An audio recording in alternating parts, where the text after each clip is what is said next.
ঘন্টা ডিস্টেন্সে বকখালির আগে লালগঞ্জ বলে একটা ভীষণ সুন্দর সমুদ্র সৈকত রয়েছে। তো সেইখানে অনেকক্ষণ থেকে খিদে পেয়েছে। শ্রীনগর নয়, পশ্চিমবঙ্গের শ্রীনগর। তো একটু রেস্ট করব, তারপরে পুরো ক্যাম্পটার ডিটেলে ভিডিও করব এবং টোটাল ওই ভিডিওটা আসবে আমার নেক্সট ব্লগে।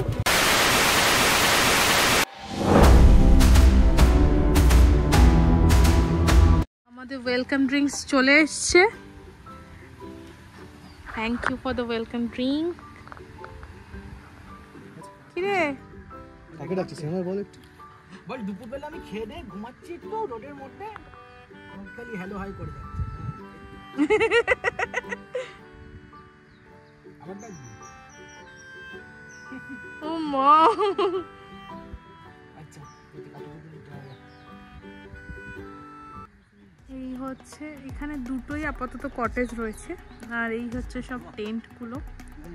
এগুলো সিঙ্গেল টেন্ট, আর এই দিকে রয়েছে ফ্যামিলি টেন্ট, যেটা আমাদেরকে দেওয়া হচ্ছে। যে ফ্যামিলি টেন্ট আমি ভেতরে ঢুকে দেখাবো। আর টেন্টের জন্য এইটা হচ্ছে কমন ওয়াশরুম। এখানে একটা শ্যাক মতন করা রয়েছে, যখন উপরে উঠবো দেখাবো তোমাদেরকে। খাওয়ার জায়গাটাও ইজ ভেরি গুড। এইগুলো হচ্ছে টেন্টগুলো। টেন্টের ভেতরটা একটা কুলার দেয়, আলো আছে, চার্জিং পোর্ট আছে, সুন্দর। তো আমাদের লাঞ্চ এসে গেছে। লাঞ্চে ছিল ভাত, ডাল, আলু ভাজা, একটা মাছের তরকারি এবং সবজি। তাড়াতাড়ি খেয়ে নিলাম আমরা। আমাদের লাঞ্চ হয়ে গেছে। বেসিক্যালি একটা প্রবলেম হয়েছিল, তো আমরা বুকিং করেছিলাম, এবার যে নাম্বারে বুকিং করেছিলাম সেটা ওনাদের অন্য সেকশনের নাম্বার। তো সেই অনুযায়ী আমরা দুটো রুম বুকিং করেছিলাম, কিন্তু এইখানে সেকশনের বুকিংটা সেটা ছিল না। তো এখানে এসে জানতে পারি যে দুটো রুম আমাদের বুকিং না, আমাদের টেন্ট বুকিং। তো যাই হোক, ওনারা সঙ্গে সঙ্গে মানে যেহেতু রুমের লোক চলে এসে সেটা তো ওনাদের কিছু করার ছিল না, তো ওনারা একটা আমাদেরকে ফ্যামিলি টেন্ট দিয়েছেন। আর দেখি সামনে বিচটা কতটা কাছে, আমি তো এখনো যাইনি বিচটা, আমি সেটাও জানাবো তোমাদের। এটা হচ্ছে আমাদের ক্যাম্পটা, আর এবার আমরা বিচের দিকে যাচ্ছি। দেখা যাক বিচটা কতটা এখান থেকে।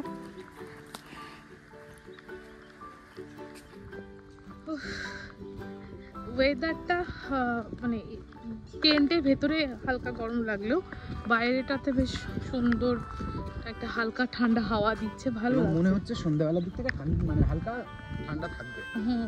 বাট একটা জিনিস, আমি প্রচুর গাছপালা, সিরিয়াসলি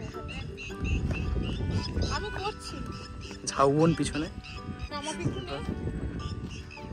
দেখ আমার কিন্তু তুই ভিডিওতে চলে আসছি। দাঁড়া, জুতো খুলে গেছে, দাঁড়া। ওয়াও, আয় চলে পাপা কি পারি। উড়কর কি পারি? উড়পর না, উড়কর। হ্যাঁ উড়কর। আচ্ছা বাঙালি তো ভাই। ম্যানগ্রোভ পুরো ফিল আছে। আমার একটু ভাইকে যাই হোক, ভাইকে আগে বল। একটা ইউনিভার্সাল ল্যাঙ্গুয়েজ। না তো সহজ হবে। যা এটার মাঝখানে যা। হ্যাঁ হ্যাঁ বলছি দেখ এদিকে আয়, আয় আয়। একটা বাঘ বেরিয়ে আসতে পারে কিন্তু যেকোনো। হ্যাঁ মানে খাঁড়ি রয়েছে, ব্যাপারটা ওরকমই লাগছে। দেখ এপাশ থেকে নৌকা করে আসবে সব। আমরা এখন বিচের কাছাকাছি চলে এসেছি। জল অনেকটা দূরে, তবে জোয়ার আসবে এক্ষুনি। আই হোপ কি কাছাকাছি চলে আসে। জাস্ট সেরা লাগছে। এই সাইডটাতে রোদ্দুর আছে, আর ওই দিকটাতে মেঘলা করেছে, কি ভালো লাগছে দেখতে। আমাদের গার্ড দিয়ে দিয়ে নিয়ে যাচ্ছে, যত সাইডে সরে যাচ্ছি তত আমাদের সাইডে সাইডে হাঁটছে। এই যে এই কাকিমাটাকে জিজ্ঞাসা করলাম জল কখন আসে, তো উনি বললেন যে 5:30 নাগাদ জল আসবে। এইখানটা কিন্তু পুরো কাদা, মানে আমি এগোচ্ছি না, এটা পুরো কাদা। ওইখানে জল, এই যে এইখানটা থেকে জল, আর এইখানে একটা আইল্যান্ড আছে এই জায়গাটাতে, বোঝা যাচ্ছে না। স্টিল হাওয়াটা এত সুন্দর দিচ্ছে, ভাল লাগছে, মানে খুব সুন্দর একটা ঠান্ডা হাওয়া দিচ্ছে। আই হোপ কি জলটা তাড়াতাড়ি চলে আসুক, একটু জলে পা ফা ডোবাই। সমুদ্রে এসে জলে পা না দিলে ঠিক ভালো লাগে না। কিমা এখানে চোরাবালি আছে? চোরাবালি আছে, ওই ধারে আছে। আচ্ছা আচ্ছা, জলটা অনেকটা পেছনে আছে, তাই আমরা আবার আমাদের ক্যাম্পে ফিরে যাচ্ছি। তো আবার 5:30টার পরে আসবো। 5:30 নাগাদ এতটা জল চলে আসে, তো 5:30টার পরে এসে বাকিটা তোমাদের দেখাবো। আপাতত সমুদ্রের দেখা না পেয়ে আমরা ক্যাম্পে ফেরত চলে আসি। তো ক্যাম্পে এসেই এই সুন্দর একটা দৃশ্য পাইতে ভিডিওটা করে রাখলাম। আর এখন বাজে বিকেলবেলা 5টা সামথিং। তো এখন এসে যেটা দেখলাম সেটা আরও ভয়ানক। এখন তা আরও সমুদ্র পেছনে, মানে বিচটা রয়েছে, সমুদ্র নেই, মানে বলা যায় সি বিচ এটাকে বলা যায় না। এখানে শুধু বিচ রয়েছে, সি নেই। তো একটু ডিসার্টেন হলাম। আবার এসেছিলাম এই বিচেতে, তো ভেবেছিলাম এখন জল থাকবে, বাট এখন তো জল আরও পিছিয়ে গেছে। তো গড নোস কখন জল আসবে। তো আর এখন আসবো না, কারণ 7টা 7:30 নাগাদ জল আসার কথা, বাট আর আসবো না, বিকজ এখানে পেছনে যে ঝাউবনটা আছে এখানে প্রচুর শেয়াল রয়েছে নাকি। তো জাস্ট একটু ঘুরে চলে যাবো। সৌভিক যেখানে থাকা, মানে সৌভিক থাকা মানে সেখানে ইন্দিরা থাকবেই। এই হচ্ছে ঝাউবন, এই ঝাউবন এইখানটাতেই নাকি প্রচুর শেয়াল আছে। কিছু বলবি? কিছু বলবি? কেন? জলের অপেক্ষায় দাঁড়িয়ে আছি, জলের অপেক্ষায় দাঁড়িয়ে আছি। বাবা গোয়েন্দা, তবে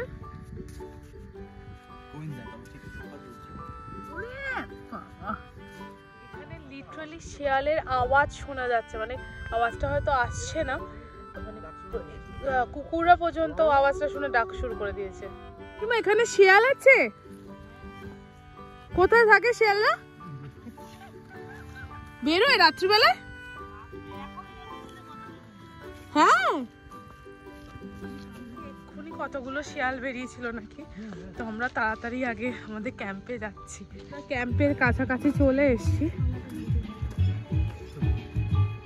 রাত্রিবেলা ক্যাম্পটা সত্যিই ভালো লাগে দেখতে, বাইরে থেকেও খুব ভালো লাগছে, গান ফান চলছে। আমাদের এই ক্যাম্পটার কিন্তু সকালবেলা এবং রাত্রিবেলা দুটো বিউটি একদম সম্পূর্ণ ভিন্ন। যেহেতু কপিরাইটের একটা ইস্যু হয়, সেই জন্য আমি পুরো ভিডিও সাউন্ডটা দিতে পারলাম না। খুব সুন্দর গান বাজছিল চারিদিকটা, আর এত সুন্দর আলো দিয়ে সাজানো, কি চমৎকার দেখতে লাগছে। দেখো ট্রি হাউসটা তো আমার ভীষণ ভালো লেগেছে। এই হচ্ছে রাত্রিরে ভিউ আমাদের ক্যাম্পে, ভীষণ সুন্দর করে সাজানো ক্যাম্পটা, প্রচুর আলো দেওয়া। আমরা তো তাড়াহুড়ো করে চলে এসেছি, শিয়াল ফিয়াল ডাকছে দেখে, আর বলছে যে প্রচুর নাকি শিয়াল বেরোয় ওখানে, এখানে নাকি পাশেই প্রচুর শিয়াল রয়েছে। তো এবার আমরা নিজেরা একটুখানি গল্প করব, আড্ডা মারবো। তো যা হবে ব্লগ করব যদি পারি, আর নয়তো একেবারে কালকে ব্লগ করবো। মানে এই ব্যাপারটা খুব ভালো লেগেছে। আমি উঠছি, দেখো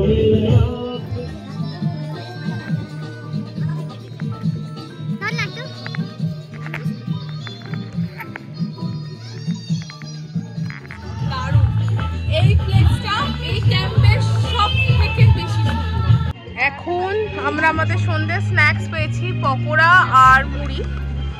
এরপরে আমরা একটা বনফায়ার করছি, ওটারই প্রিপারেশন চলছে। পকোড়া মুড়িটা খাবো, আর ততক্ষণে বনফায়ার প্রিপারেশনটা হয়ে যাক, দেখাচ্ছি তোমাদেরকে। বনফায়ারের প্রিপারেশন চলছে।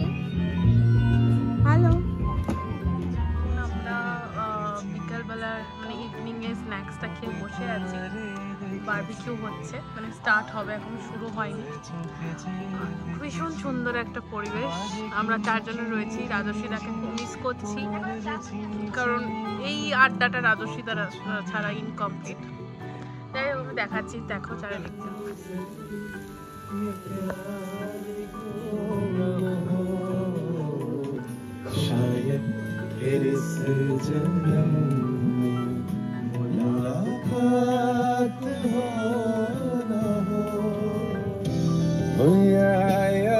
আমাদের ডিনার এসে গেছে, চিকেন আর কিছু একটা তরকারি, তার সাথে 3টে রুটি। যদি আমি 3টে রুটি খেতে পারবো না, আমি একটা রুটি খাবো, আমি বলে দিয়েছি। চিকেনটা ভালোই খেতে হয়েছে আই গেস, দেখে তো খুব ভালো লাগছে। আমাদের ডিনার ডান। ডিনারে ছিল মাংস, রুটি আর একটা তরকারি। তরকারিটা আমরা খাইনি। তো এই হচ্ছে আমাদের টেন্ট অ্যান্ড এখন আমরা শোবো। ফার্স্ট টাইম টেন্টে রাত কাটাবো। আই হোপ কি পুরো এক্সপিরিয়েন্সটা খুব ভালো হোক, বাকিটা কাল সকালে বলছি। তো চলো কালকে সকালে দেখা হচ্ছে। টারা। এখন বাজে 8:30, আমরা একটু লেট হয়ে গেছি। তো আমি ফ্রেশ হয়ে নেবো, তারপরে ঝটপট রেডি হয়ে নিয়ে তারপর বেরোবো। আরও কয়েকটা জায়গায় যাওয়ার আছে, তো চলো তাড়াতাড়ি যাওয়া যাক। আমাদের সকালবেলায় 7টার সময় ঘুম থেকে ওঠার কথা ছিল, কিন্তু আমরা উঠেছি অনেক লেট করে। ওই এই তোরা রাত্রিবেলা চেল্লাচ্ছিলিস কেন রে? কি রে? বল, এটা আমার বাবার জায়গা। এই সকালবেলা উঠে তো চায়ের সাথে বিস্কুট খাই। আমি সকালবেলায় দুধ চা খাই না, তো ছবিতে চা খাওয়া হয়ে গেছে, তাই আমার এখনো চা খাওয়া হয়নি। আমার চাটা তৈরি হচ্ছে এখানে। এখনো তো খুব একটা গরম লাগছে না, পরিবেশ ভীষণ সুন্দর। টেন্টে থাকলেও প্রথম দিকে আমার খুব সমস্যা হচ্ছিল যে টেন্টে থাকবো কী করে থাকবো, নানা রকমের চিন্তাভাবনা হচ্ছিলো, কিন্তু টেন্টটা ওয়াজ ভেরি গুড আর খুব একটা সমস্যা হয়নি। আমি ততক্ষণ তোমাদের দেখি দিই, একটা টেন্ট খোলা আছে, অ্যাডভেঞ্চার টেন্ট খোলা আছে, আমি তোমাদের দেখি দিই অ্যাডভেঞ্চার টেন্টগুলো কেমন। এগুলো হচ্ছে অ্যাডভেঞ্চার টেন্ট, আর অ্যাডভেঞ্চার টেন্টের ভেতরটা এরকম হয়। এই যে এইসব ধার দিয়ে অ্যাডভেঞ্চার টেন্ট এগুলো। তার পাশে হচ্ছে ফ্যামিলি টেন্ট। ফ্যামিলি টেন্টগুলো অনেকটা বড়, মানে ওখানে মানে তুমি দাঁড়াতেও পারবে, চেয়ার নিয়ে বসতেও পারবে। এই টেন্টটা হচ্ছে আমাদের এইটা। তারপরে বল ভাই, কেমন লাগলো টেন্টে একা কাটিয়ে? ভালোই, মজাদার, খুব সুন্দর টেন্টের এক্সপিরিয়েন্স। টেন্টটা বেশ বড়ই তো, ট্রেন অনেক বড়, সুবিধাজনক, কিন্তু মানে ওই সব ভালো, ওই মাছি প্রচুর এই এরিয়া একটাই সমস্যা, মাছি মানে এত মাছি বিরক্ত। সকালবেলা পুরো সকালবেলা আসলে রাত্রিবেলা সব ভিতরে পুরো ভরে গেছে মাছি, এত বাজে অবস্থা, কিন্তু ভালো লেগেছে, সুন্দর মজাদার বেশ। তার মধ্যে এই যে পাপা কি পারি সাজছে এখন, এটা দেখি দি। পাপা কি পারি মশারির বাইরে জেলখানার মধ্যে বসে কয়দিন মেকআপ করছে, জেলখানায় বসে কয়দিন মেকআপ করছে। স্কিন কেয়ার আবার নাকি? ওফ, স্কিন কেয়ার। পাপা কি পারি জেলে বসে মেকআপ করি। ফাইনালি আমি রেডি হয়ে গেছি, বাকিরাও সবাই রেডি। আমরা এবার ব্রেকফাস্ট করব, ব্রেকফাস্ট করে বেরোবো ইদার বকখালি বা বকখালি হেনরি আইল্যান্ড, যে কোনো একটা কোথাও যাব, ওখান থেকে তারপর ডিরেক্ট বাড়ি। লুচি, আলুর তরকারি অ্যান্ড ডিম সেদ্ধ। ক্যাম্পগুলো ছাড়াও দুটো রুম রয়েছে, তো যে দুটো রুম অ্যাকচুয়ালি আমরা বুক করেছিলাম, কিন্তু এই মিসকনসেপশনের জন্য আমাদেরকে ওরা ভালো টেন্টটাই দিয়েছিল, বাট আমি টেন্টে থেকে খুব মজা পেয়েছি। তো আমি তোমাদেরকে দুটো রুম দেখিয়ে দিচ্ছি। এনারা পরবর্তীকালে আবার প্রপার্টি ওদের বাড়ছে, তো রুমের সংখ্যাও বাড়াবে। আমি রুম দুটো দেখিয়ে দিচ্ছি তোমাদেরকে। এই হচ্ছে একটা রুম, এই যে রুমের সাথে অ্যাটাচ বাথরুম। আচ্ছা, রুমটা বিশাল বড়, মোটামুটি 4 জন তো থাকতেই পারবে। এসির কানেকশন নেই, কিছুদিনের মধ্যে এনারা এসির ব্যবস্থা করবে। যদি তোমাদেরকে উঠে আমি উপরটা দেখাই, কালকে রাত্রিবেলা তো দেখেছিলে, রাত্রিবেলা ভিউটা অন্যরকম ছিল, চারিদিকে কিছু দেখা যাচ্ছিল না। তো সকালবেলা হচ্ছে এইরকম। ওই দিকটাতে জঙ্গল আছে যেখানে প্রচুর শিয়াল রয়েছে। আমি এই দিকটাতে উঠে দেখাই। এই হচ্ছে, এখান থেকে কিন্তু সমুদ্র দেখা যায় না, ঠিক আছে? তো এই মিসকনসেপশন রাখবে না যে এখান থেকে সমুদ্র দেখতে পাবে, এখান থেকে কিন্তু সমুদ্র দেখা যায় না, বাট চারিদিকটা পুরোটাই অলমোস্ট দেখা যায়। সমুদ্র হচ্ছে এই গাছগুলো পেরোলেই সমুদ্র, এই গাছগুলো পেরোলেই সমুদ্র, একদম কাছেই, মানে সমুদ্রের কনসেপ্ট। বিচটা রয়েছে, সমুদ্র অনেক জল পেছনে থাকে, রাত্রের দিকে জল আসে। এখানে একটাই দোকান আছে সামনে, যে দোকানটাতে আমি কালকে দেখেছি মাজা পাওয়া যায়, তো তো ওই জন্য মাজা কিনতে যাচ্ছি। আমরা সবাই রেডি, মাজাটা কিনে এসে জাস্ট রওনা দেবো। কোথায় যাবো? হেনরি যাবো না তো, বকখালি বিচে যাবো। কারণ এখানে তো বিচটা দেখেছি, সি দেখিনি, তাই সি দেখতে এবার বকখালি বিচে যাবো। তো চলো, বাকিটা রাস্তায় বেরিয়ে কথা হচ্ছে। দেখছিস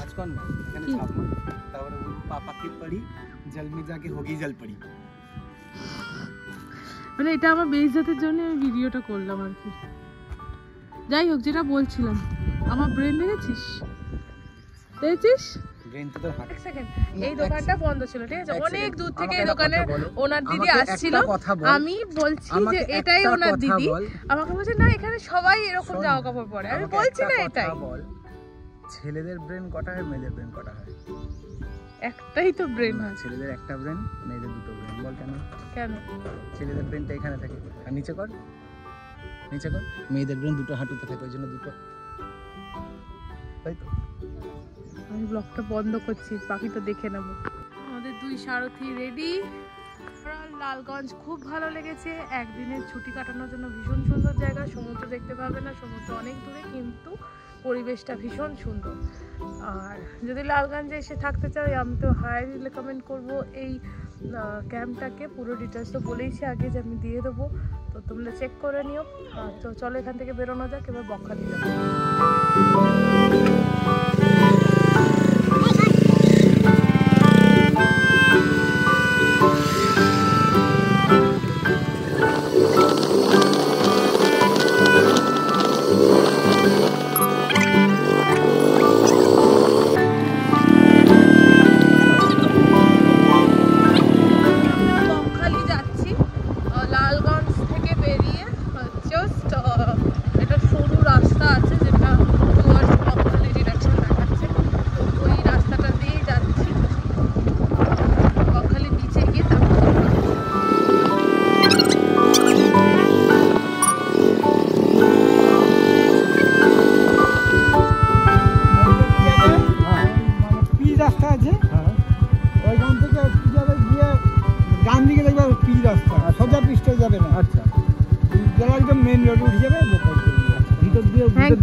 লালগঞ্জ না না, দমদম, দমদম কলকাতা।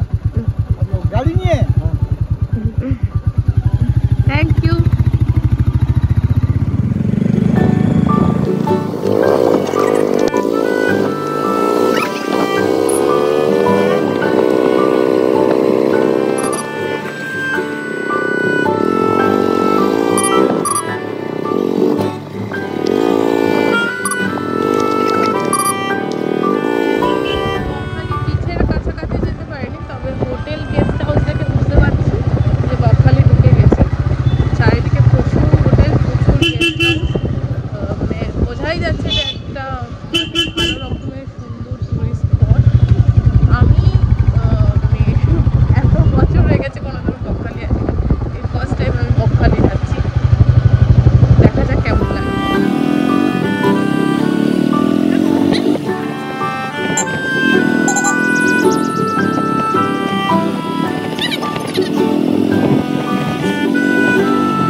সব জিনিস রয়েছে।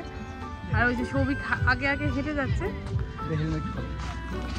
একটু জিজ্ঞাসাও করে না যে কি ধরতে হবে। এই হয়, হ্যাঁ তোকে যে সারাক্ষণ এই যে ঠিক আছে, বেশি আমাকে কিছু বলতে গেলে এরকম একটা কিছু কনসিকুয়েন্সেস হবে। সমুদ্রের দেখা পেয়েছি। এখানে বিচটা দুটো ভাগে, সামনে জল, মাঝখানে বিচ, আবার পেছনে সমুদ্র। বেশ সুন্দর। সমুদ্র তো বেশ অনেকটাই দূরে ছিল, তাই বিচে এসে একটু হাঁটছিলাম সামনের দিকে সমুদ্রের দিকে যাওয়ার জন্য। আর এই একটা বড় নেভির জাহাজ টাইপের কিছু দেখে, আমি জানি না এটা কি, তো তাই আমি ইনফরমেশনটা দিতে পারলাম না। আর এই যে ফাইনালি সমুদ্রের দেখা পেয়েছি। এখানটাতে সামনেটাতে যাচ্ছি না, বিকজ এখানটাতে জল ঘুরছে, চোরাবালি থাকার সম্ভাবনা আছে, তাই দূর থেকেই দেখাচ্ছি। জেলিফিশ সমুদ্রের পাড়ে শুয়ে আছে, না মরে গেছে জানি না। 2 কিলোমিটারেরও বেশি হেঁটেছি, হেঁটেই গরমে রোদ্দুরে ক্লান্ত। এখন এই লেবু মিন্টের একটা জল খাচ্ছি, মানে মুখ ফুক জ্বালা করছে, খুব খারাপ অবস্থা। এদিকে ভাই আছে, এই যে আমাদের বকখালি ঘোরা শেষ। এবার আমরা বাড়ির দিকে রওনা দিচ্ছি, প্রত্যেকে ভীষণ এক্সস্টেড, তো হয়তো আর ভিডিও করা হবে না। তো আজকে ব্লগটা এখানেই শেষ করছি। যদি ভালো লাগে তাহলে অবশ্যই চ্যানেলটা লাইক করো, সাবস্ক্রাইব করো। এরকম চ্যানেলে আরও সুন্দর সুন্দর ব্লগিংয়ের ভিডিও আসবে এবং খুব তাড়াতাড়ি তো একটা বড় কিছু ভিডিও আসতে চলেছে, সেটার জন্য কিন্তু চ্যানেলটাকে সাবস্ক্রাইব করতে হবে। তো চলো, দেখা হচ্ছে পরের ব্লগে। টাটা টাটা বলে দাও ভাই লোক।